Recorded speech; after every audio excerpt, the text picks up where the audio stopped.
Happy Monday, everybody. Welcome on into OneSoccer.ca. Andy Petrillo, Gareth Wheeler, Oliver Platt with you. We are getting set for another Canadian men's national team game in Concacaf Nations League, getting set to take on Honduras. They're coming off a 4-0 victory over Curacao, also in Nations League. And of course, gentlemen, that comes a few days after refusing to play in that game Sunday, a friendly against Panama, a tune-up for the World Cup. So, Ollie, you were on the ground in Vancouver. And I'm sure the emotions, I can't even imagine what the players must have been feeling, what the fans must have been feeling. We tried our best, obviously, in the pregame show to talk about both sides, what Canada Soccer, what the players, what the women's players must be feeling like, because, of course, the men put the women in their press release, prompting the women to respond. There was a lot going on, Ollie, being pitch side, being down there, and even talking to some of the players. What was just your biggest takeaway from the emotions and even the game? Yeah, it was a bit of a strange one for sure. After the week we'd had, it was a strange week, much more subdued than normal. I think when you go and cover Canada, obviously not many opportunities to speak to the players and really engage in that way that you normally get. But I think there was just like once they could get back on the pitch, that was a big thing, right? And a big relief, I think, for everyone, from the players to the executives at Canada Soccer to John Herdman and his coaching staff, to us, to the fans. Just seeing this team playing again, I think was a way to, obviously not close the conversation in any way, because it's going to continue, but to at least be able to move on and focus back on the team on the pitch and preparing for the World Cup. And, that was honestly my biggest takeaway. I always lean to the soccer side of things rather than the off-field side of things. And just watching this team play, I know it was Curacao. I know it was the opponent you'd expect them to beat easily, but you could start to see, if this team is going to have success at the World Cup, what kind of areas it's going to come from and how it's going to come, right? And it's in those wide areas where they are so dynamic.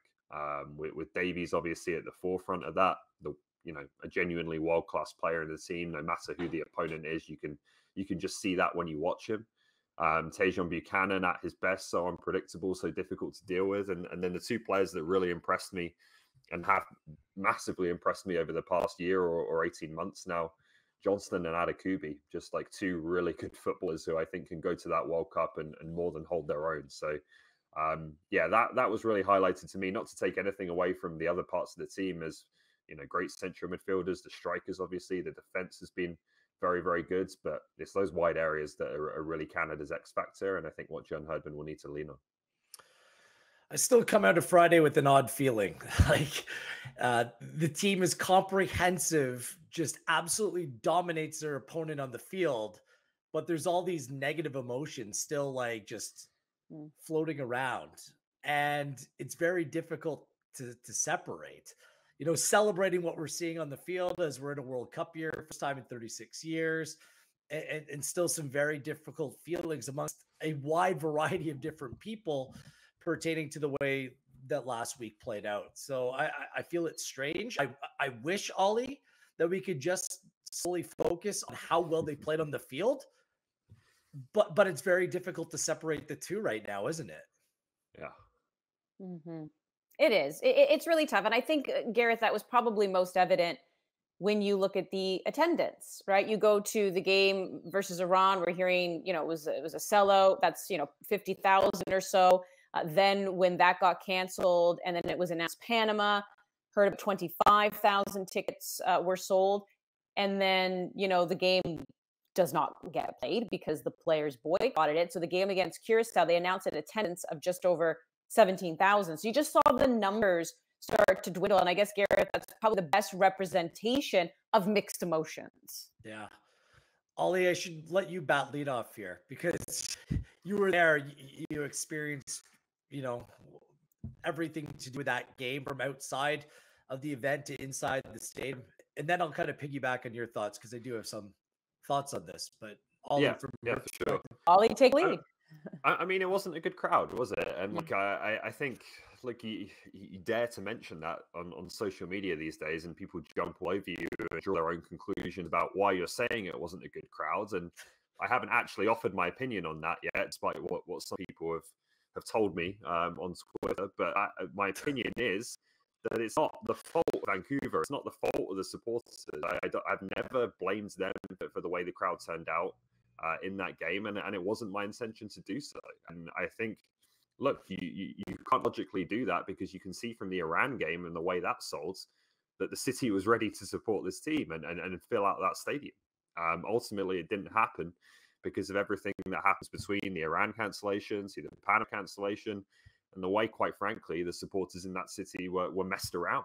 I don't think you can really blame them when the crowd is what it is for the Curacao game. That being said, that you can't avoid the reality, which is that it wasn't a great way to send off the team to a World Cup in what is likely their last home game. I don't think you can just say, well, 17,000 for a Nations League game against Curacao, excuse me, that's not a bad crowd. That compares to the 2019 Nations League. We're in a different world now, guys. This is a completely different reality. You're not coming because of the opponent is Curacao or Iran. You're coming to watch Canada because they're one of the biggest sports stories in this country. So it's disappointing. I don't think, again, I'll repeat just to be clear, I don't think it's the fault of the supporters in Vancouver. I think they were dealt a pretty crappy hand over the course of the week, to be honest with you. And you get the crowd you get as a result of that. But, at the same time, there's no avoiding that we wished it would have been a fuller house at BC Place. A couple things just to add. Ollie, don't worry. Even when you actually say those things, they're misconstrued anyways, seemingly. I don't know how. Honestly. It's understandable why.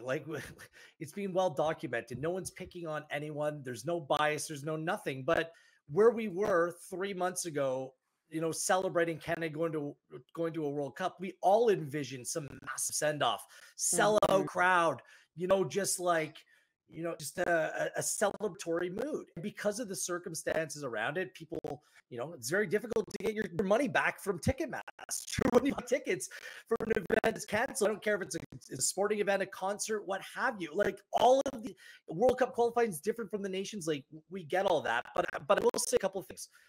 When games aren't played in Vancouver, like World Cup qualifying games, it's not because of anything to do with the fans or the support. No. It has everything to do with where it is in terms of its geographic proximity. This is the reason why there were limited options to play friendly matches in Vancouver, but it was a priority of the CSA to try to put a game there to reward fan base. You could have a bigger crowd as well, a massive stadium. Turf field, you need to compensate, but there was a lot of good reason, both on and off the field, to have this game in Vancouver, and that's what the CSA made a priority. Unfortunately, that kind of limits what you can do. If they knew that they're going to get 17, 18,000 people, they would have had the game in Toronto or Montreal. They would have played on a grass field. It would have been in a better place to bring in other teams. This is why things are done, and this is a technical decision as well as one, in this case, was an off-field commercial decision to hold it there. So Vancouver's a wonderful city. I had such a great time there in 2015. It's a rich, a city rich in soccer history and fandom. We all understand that, but there's nothing against the city here. There's just things that have happened that have made things that have kind of changed the landscape. I will say this, though. I also heard that, they're just playing Curacao in the Nations League. Are we at a point now where Canada is the main show? Yes. They are the headliners. If I have a chance to see Alfonso Davies, my gosh, I want to see this guy live. He's just such an unbelievable talent, and his team is unbelievable as well. So there's the Canadian side of the equation as well. And I heard reports that the drum was on the field post match. It wasn't used.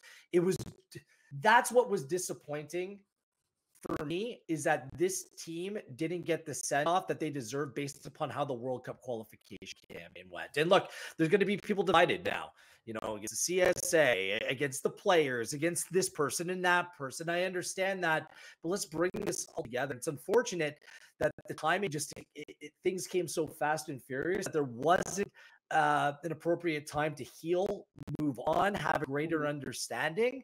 And for the situation, Andy, no one has won in this situation. Everyone is a loser. And I feel like we all kind of lost by that. And the name calling, the pettiness that have come from it, it's just got to stop.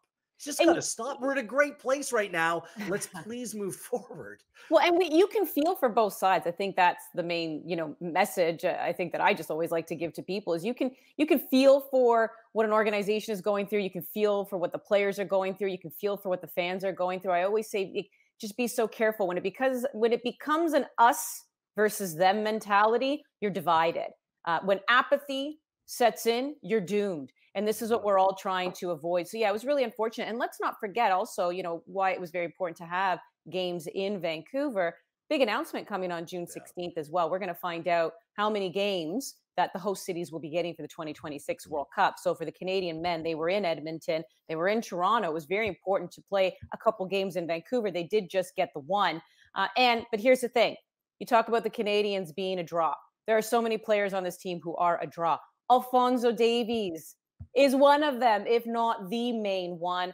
He ends up getting a brace in that game. He ends up putting out as well on social media. Nothing is more important than representing your country and playing for the badge. This was big for him too, I can imagine, Ollie, because this is a player who only played in half those games in the final round of qualifying due to injury and then the heart condition, the myocarditis that he was suffering from. Didn't play in 2022 to end things off. Wasn't even there in attendance. It was, pretty unfortunate. Obviously, Bayern Munich very concerned for his health, keeping him with the club, but he wasn't there for that Jamaica game when the Canadians actually clinched. Like, this was huge for him. I mean, how special was it, Ollie? I mean, we had to end our post-game show, but I think the lights went out and he was still signing autographs. Yeah, it was awesome. He was there. He must have been there for nearly an hour afterwards. It got to the point at the end where there was a couple of fans very ill-advisedly who tossed their shoes at him from the stands so that he could sign them and throw them back. But it's like, I don't really want Alphonso Davies getting hit in the head by your sneaker, to be honest with you. Who throws a shoe? Honestly. There was a couple that came down. But yeah, credit to Alphonso for, obviously returning to Vancouver and he spent so much time signing jerseys, taking photos, so on and so forth after the game. I felt bad having to interrupt him and pull him away for an interview. Just because he obviously wanted to spend time with the fans. But I just thought on the night, this is a Bayern Munich player. He's coming to play, with all due respect, Curacao in a Concacaf Nations League group stage game. Would have been easy for him to kind of just take it easy and coast through that game. He was dialed in. And I think this is a guy who, for all the stuff that's going on off the pitch, I don't know what his level of involvement in that is, but you have to remember with Alphonso Davies that there's no one in this team. He's the biggest star in this team. There's no one who has more weight of expectation on his shoulders. No one who has the hopes of this country on his shoulders more than him. And, he needs to be focused. He needs to be prepared. And any concerns that we had about, this potentially being a distraction for your best player just evaporated with that performance. The guy was locked in and playing his absolute best football. Well said, Ollie.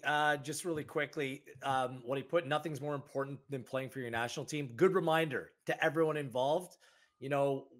Where the hearts and minds are, it's behind this Canada team and players like Alphonso Davies. As for on the field, we saw him play on the left. We saw him play on the right. We saw him play up top.